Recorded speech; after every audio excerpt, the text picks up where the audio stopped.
Hey guys, my name is Nora Franche, and welcome to the podcast Grateful Blessed Mess, daily reflections for those in the 12 steps. I am a fellow 12-stepper and certified mindset coach, and I am here to introduce you to the value of mindset coaching in your 12-step journey. So if you feel like you are stuck in the steps, if you're slipping and sliding with your abstinence, mindset coaching may help you as it did me, and you can find me at catholicmindsetcoaching.com. These episodes are meant to invite you in to consider the truths of 12-step wisdom and to join in the very real struggle of living them in action. I hope that it feels almost like a mini meeting, and I invite you to contribute your own share on the Grateful Blessedness Facebook group to keep the discussion going. My comments are based on my own experience, so feel free to take what you like and leave the rest. But my hope is to encourage you on your own daily 12-step journey. As they say, you cannot stay clean on yesterday's shower. So without further ado, let's begin.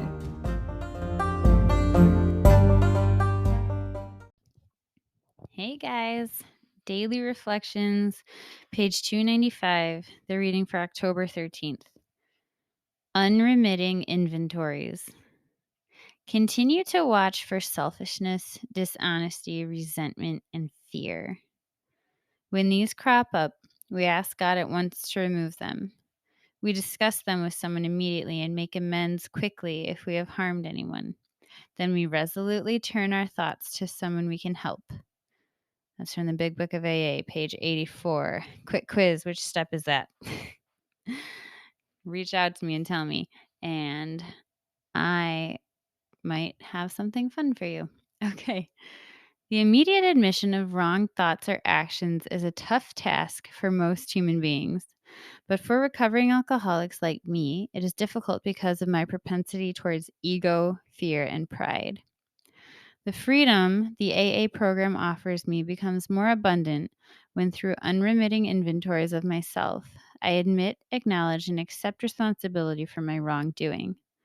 It is possible then for me to grow into a deeper and better understanding of humility. My willingness to admit when the fault is mine facilitates the progression of my growth and helps me to become more understanding and helpful to others. For sure, the more aware I am of my own shortcomings, my own downfalls, and being able to know those from a place of compassion and acceptance, the more I'm able to smile on the downfalls of others and love them in those places because I have experienced being loved in my own. And it has to start with ourselves first before we can pay it forward and put it out there. We have to learn how to take rigorous inventories, but then also how to love ourselves for all of it and see it, whatever comes up, as a gift and a grace because it brings me closer to my higher power and cements that relationship of knowing I can't do it all on my own. And so if you're not there yet, it just means your healing process is not complete. And so just keep at it and keep praying and just allow things to happen in God's time. We can't force these things. This unremitting inventory in admitting, I wanted to say this, that the more you do it, the easier it becomes. So when you are first doing it, it might feel like nails on a chalkboard. It might feel like something within you is just like breaking. and that might be your ego, a little bit. A little death of self.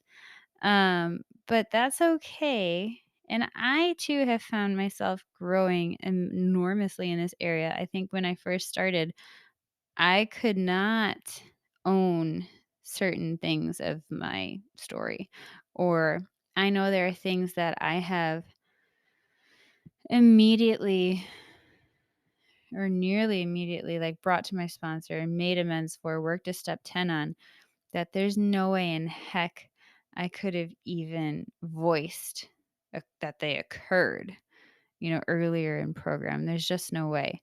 So a lot of that I think is just like a muscle of willingness. It's not like this part of me. It's not like I have a self-deprecating part. It's almost like I'm starting to develop a stronger about face when I've come to realize that I've done something that needs correcting or that needs, amends to be made for.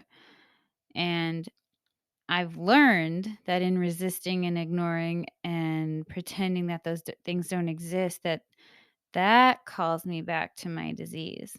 We're sick as our secrets. If there's anything we're hiding, I've just I I'm becoming more convinced, like, interiorly, like, obviously, I know this intellectually, but within me, I'm truly coming to believe that I don't want to relapse into my disease, and so, when I have this part in me that's like, "It's fine, it's not a big deal, like, stop being so dramatic," that's a red flag, that's a sign for me to bring something up to my sponsor and be like, "Hey, I'm trying to downplay this thing.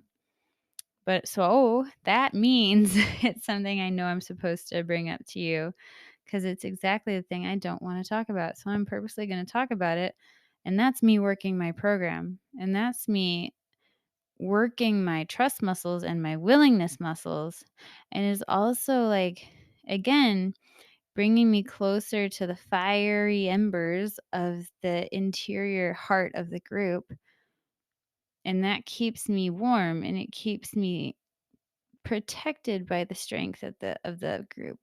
So so if you have that little voice in your head that's trying to justify something, I challenge you, I encourage you to call your sponsor and say, "Hey, I was listening to this podcast and I could see exactly what she was talking about. So I'm going to tell you the thing that I was telling myself I didn't need to tell anybody because it's not a big deal. And that means that it is a deal that needs to be said. And here it is."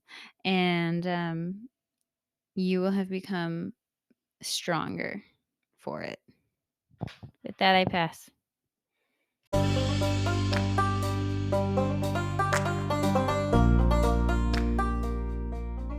Thank you so much for listening to today's episode. If you feel that mindset coaching could help you on your 12-step journey, please feel free to reach out and find me at catholicmindsetcoaching.com. This is not a replacement for 12-step work. This is something outside of the 12 steps. It is simply something that has a heart for the 12 steps and those who are in it. And so, welcome. If you are here, chances are you may also be a bit of a mess, and I hope that you can learn to find some gratitude in the blessings that have come from your messes.